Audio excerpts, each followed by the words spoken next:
Welcome, Jason, to the show. I think we're going to have a good conversation here. So why don't you let the audience know a little bit about your background, what you're doing today? Hey, thank you, David, for having me on today. Yeah, my background is pretty diverse. One of my passions is travel. And I've been fortunate enough over the last 20 plus years of my career to be able to, live abroad in different places, work in multicultural locations, opportunities, and my career is really focused in professional learning and development, working with organizations to allow them to raise the capability of their key people within organizations, and over my career, the idea of organizational culture and the workplace itself, the workplace environment, has just been a huge passion of mine. And I'm a relationship-based kind of individual, and I believe in the power of having a dynamic, empowered, engaged workforce that's really the foundation of today's high-performing cultures. So yeah, that's kind of what I've done. I'm wondering about, you said you raise the capabilities of key people. What does that typically look like? Well, it come in all kinds of ways and shapes and forms. Communication styles of leaders, the relationship ability between frontline managers that they have with individual contributors, and the ability or the confidence to allow people, the leaders to allow their people to be performers, right? We do awful lot of work with that front to middle line management, which I think is the key pin of any culture, and in developing their ability to be strong leaders, strong ambassadors for their organization, really be key people within an organization for it to grow and perform and produce results in the right way. What are 1, 2, or 3 of the things that you teach that often have the greatest impact? Oh, I think sometimes fundamental leadership skills from the basics, from the blocking and tackling, how we communicate, how we handle conflict, how we coach, right? And I think in today's world, communication and coaching are if you're not doing that within your organization, you're going to struggle. I mean, your leadership teams have to have even with your performance coaching, development coaching. Coaching and communication is probably 2 of the key characteristics of what we spend most of our time on, mostly. And what do good coaches do? Well, for one, they listen. And I put that in the same communication style, David. I mean, for one thing, a good coach listens. The other thing they do is they put themselves in the other person's shoes. Right? They try honestly to see people from the other point of view. So in order to be a really, really good coach, you really have to know the person you're coaching, and you know their point of view, and you know their circumstances. And I think if good coaches will take an opportunity to realize that a coaching relationship is a 2-way relationship and not a 1-way relationship, they're going to be so much more effective. And in order to do that, individuals, leaders, executives, need to be able to listen to the people they're coaching, and they need to kind of check their ego at the door, David. They need to, sometimes ego gets in the way of our coaching ability and our leadership ability. So do you have an example of that where the ego was in the way, and then you help the person understand that and change? Absolutely. I mean, I've worked with individual executives before, and one of the things that we really concentrate on when we're doing coaching is their blind spots, right? And ego had to deal with this one individual's motivations. Well, their motivation was to move up in the organization, right? And they wanted to get to that C-suite. They wanted to get to that next VP level, and really their ego from a sales environment and their attitude was the one thing that got them to the point where they were at. right? Because it was more about them.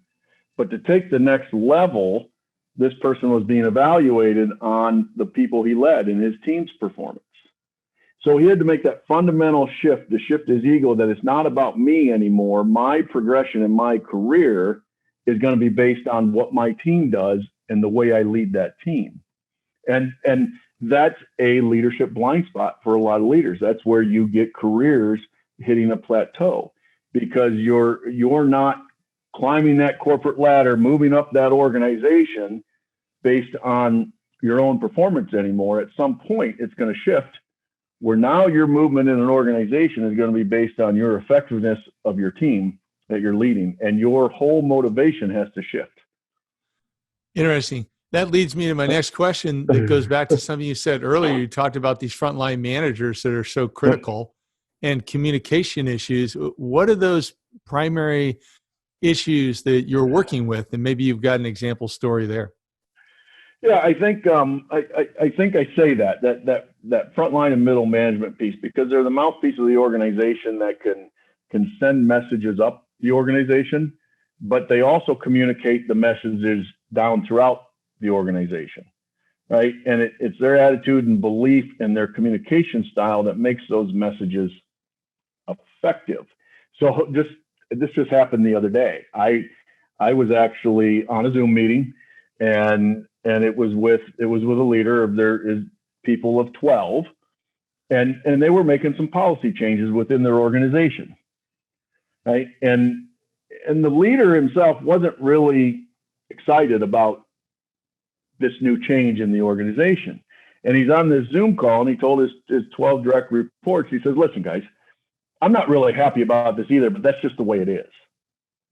Right. And it's that type of communication style that really demotivates an organization. Yeah. Right? And that would be an example. It's instead of taking that message and talking about how this policy change and how this change in the organization is going to positively impact them, and how important they are to the change being successful, right? He communicated the change in a negative way. So it's going to be, that change is going to be accepted negatively.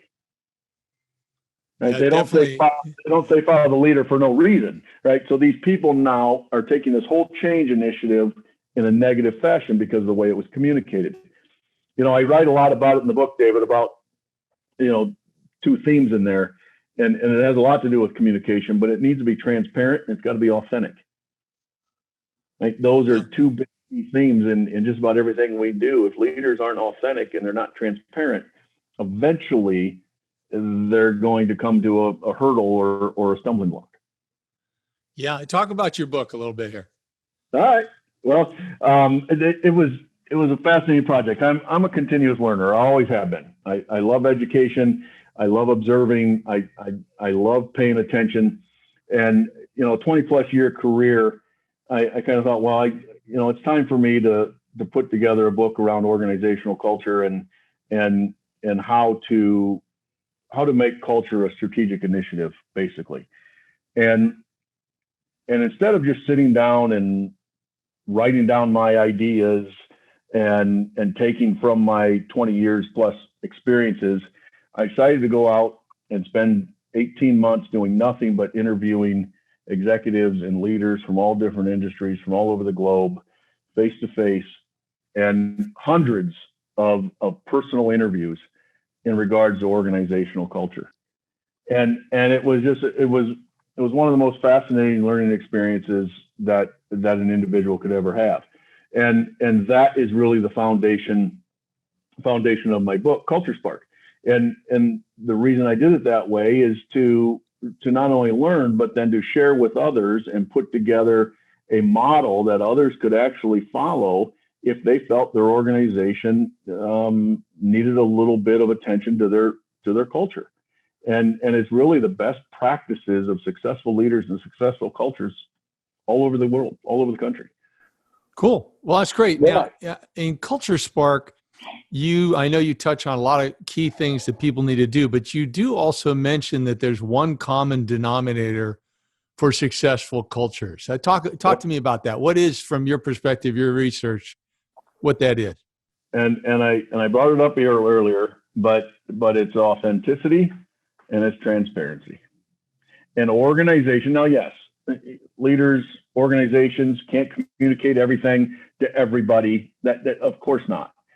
But within inside the walls of the organization, people have to believe in their leaders, especially now. And that communication and that leadership style and those actions have to be very authentic. I'll give you an example of not being authentic. Right? I was working with a mid-cap size company. I have been for 6-7 years now. And I do a lot of work with the executive leaders on the top floor of their primary campus.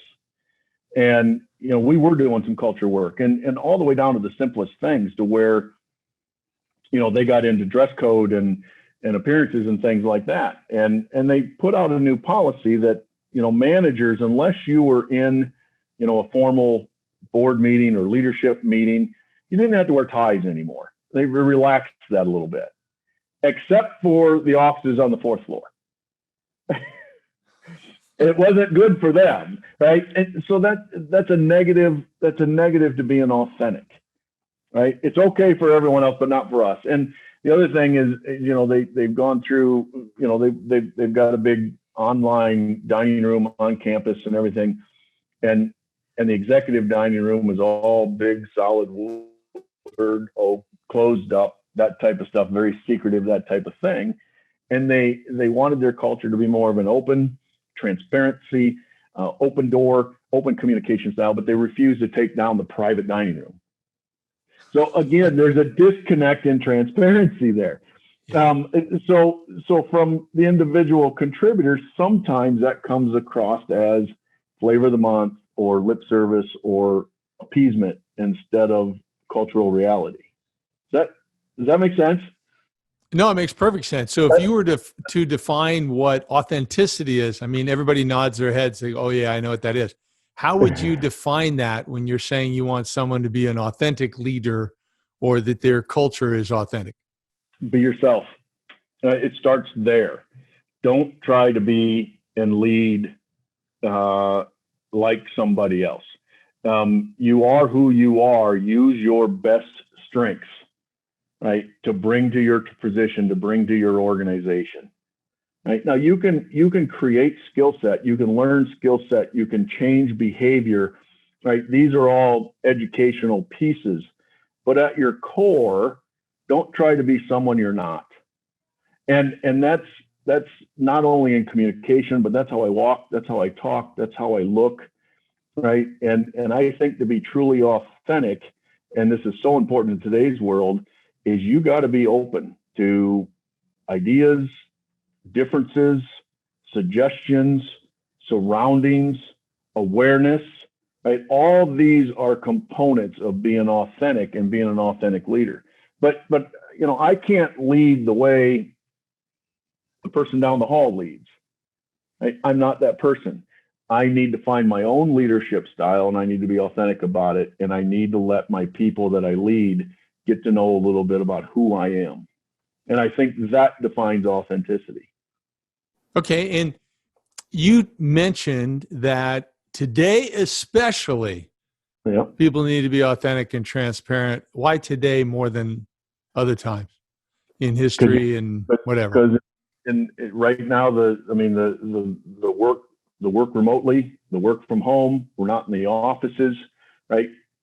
We are relying on Zoom, GoToMeeting, teleconferences, any type of virtual platform, right?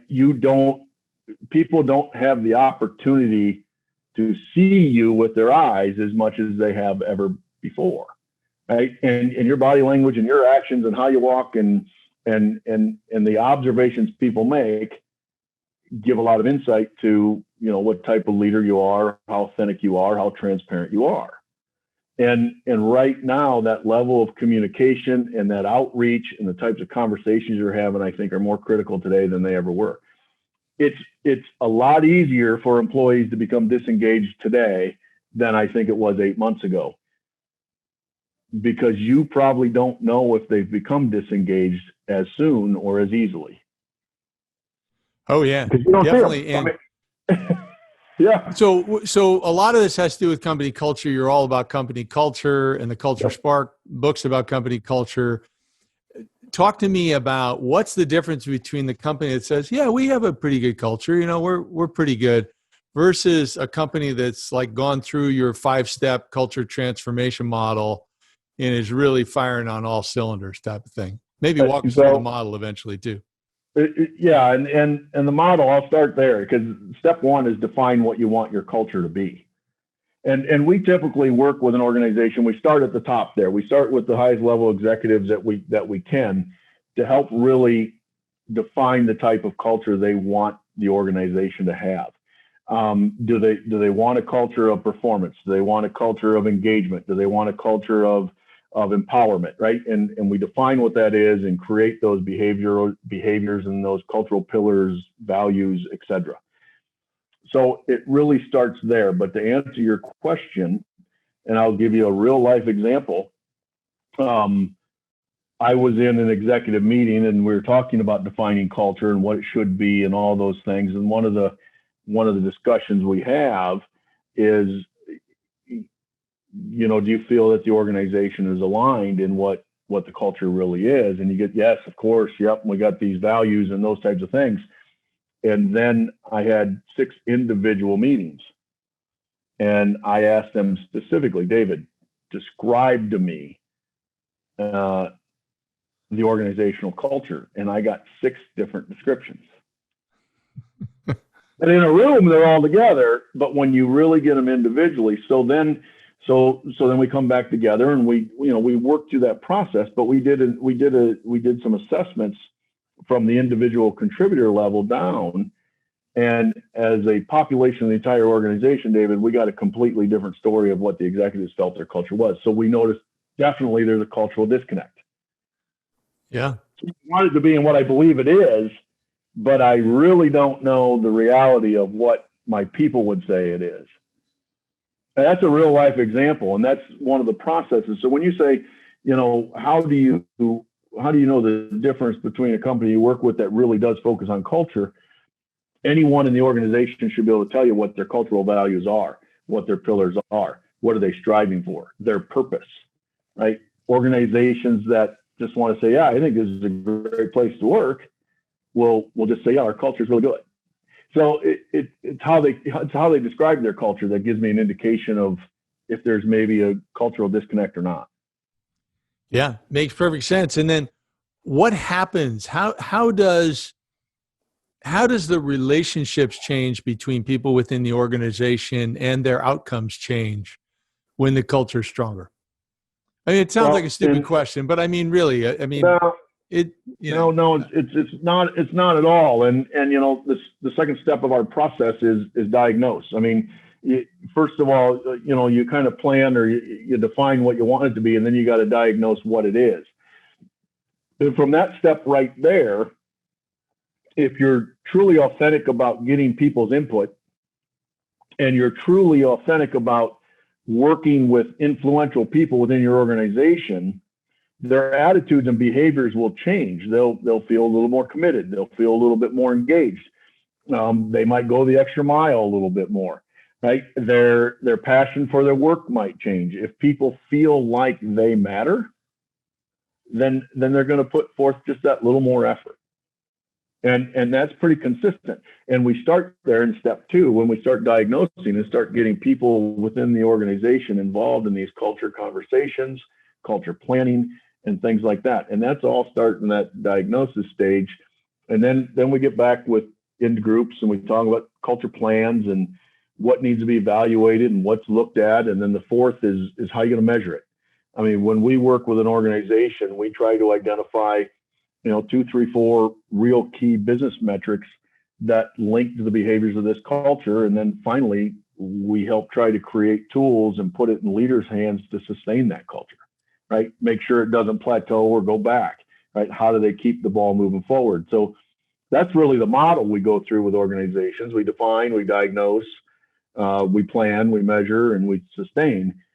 But we get the organization involved at all levels, all departments across the board, so people feel empowered and important, which they are. And again, I shouldn't say feel. They are actually. I mean, you can't just pretend that they're important. You have to take that feedback, to heart and respond to that. And I would assume as you're clarifying culture, you're also going to identify some people that maybe are not a fit or people that opt out. Does that primarily happen in the diagnose step 2, or does that happen at different stages throughout? Different stages, but a lot of times 2 and 3. When you're diagnosing and then when you're planning your next steps and your action steps and the tools and what you're actually going to do. But you're exactly right. I mean, you have those meetings where, John is not really behind this culture initiative. This is just not he's not a good fit to be in this role. I mean, and it's not me saying that. It comes out through observation. Yeah. Yeah. Right? The organization observes that.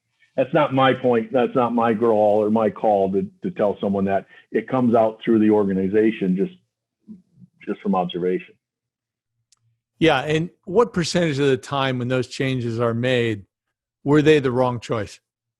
In other words, they should have kept him, or they should have tried to make it work out, or whatever. I would say 50-50. Really? You think 50% of the time the decisions are wrong, that the people leave? I would think. No. I misunderstood your question. No, I think it's probably 90%. I think it's I don't think they're wrong very much at all. Yeah, I would agree. I think my experience is it's when you make that decision, it's always better. Quite frankly, the priority is almost the employee. That's right. If it's not a fit, it's best for them to help them transition in a respectful, empathetic way to a new position with some other company to make it work. So because they're not going to be happy. Yep, I agree with that. Sorry, I misunderstood that question first, but I agree with what you just said for sure. No problem. No problem. So when you got the book out, how long has the book been out now? The book's been out about 6 months now. Okay. And again, it can be found on Amazon. It's also on Audible, and it can be downloaded. And right now, David, I'll let you know, I'm working on the follow-up book, and hopefully have that launched depending if I can get things done, hopefully in February.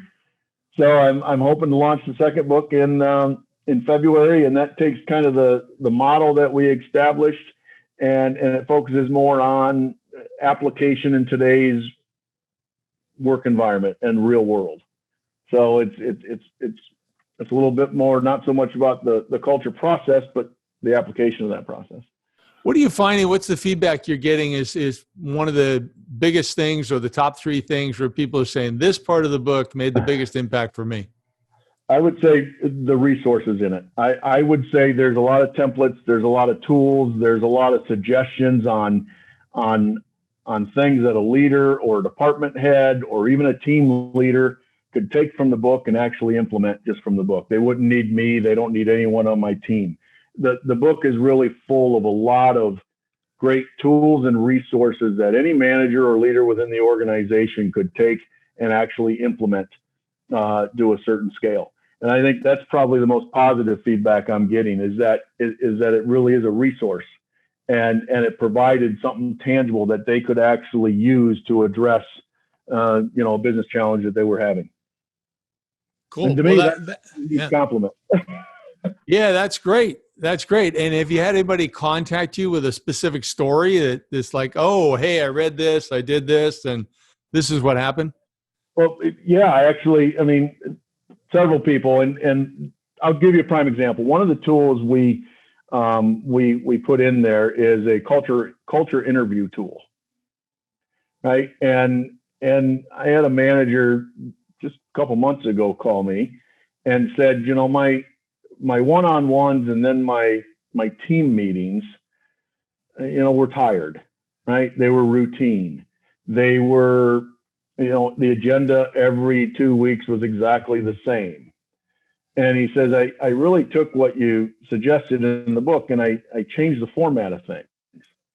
And instead of having this everyone go around the room. What did you accomplish? What didn't you accomplish? What project you working on, and things like that. I focused on bigger picture topics and started talking about our team culture and our team dynamics. And he said, out of the 18 people in the room, he got comments from over a dozen raving about how excited they were about the team meeting afterwards. And again, it was just because, that cultural interview tool that we put in there. And he also said, he says, now I'm applying that to my one-on-one. So my one-on-one performance reviews, yes, we still talk about, projects and their performance, but we talk more big picture now. And it's really changed the dynamic of my team. They're coming to me with more ideas instead of sitting back and waiting for me to tell them what to do. And I think that type of feedback from managers and people I work with, that's exactly what I was striving to accomplish. Fabulous. Yeah. So, Jason, how do people learn more about what you're doing? You mentioned they can find Culture Spark on Amazon and Audible and pretty much anywhere to check out the book. But how about tracking you down? Website is idealoutcomesinc.com. So idealoutcomesinc.com. They can find me on LinkedIn under Jason Richmond. Like I said, you can find the book under Amazon and Audible. And yeah, I get emails all the time asking me just questions or insights or what would you do if, and I'm open to that. My email address is jason@idealoutcomesinc.com. Awesome. Well, thank you so much, Jason, for coming on the show. This has been great for our people. I'm sure they got a lot of good ideas. Hey, David, I certainly appreciate it, and I hope so. And thank you for your time today.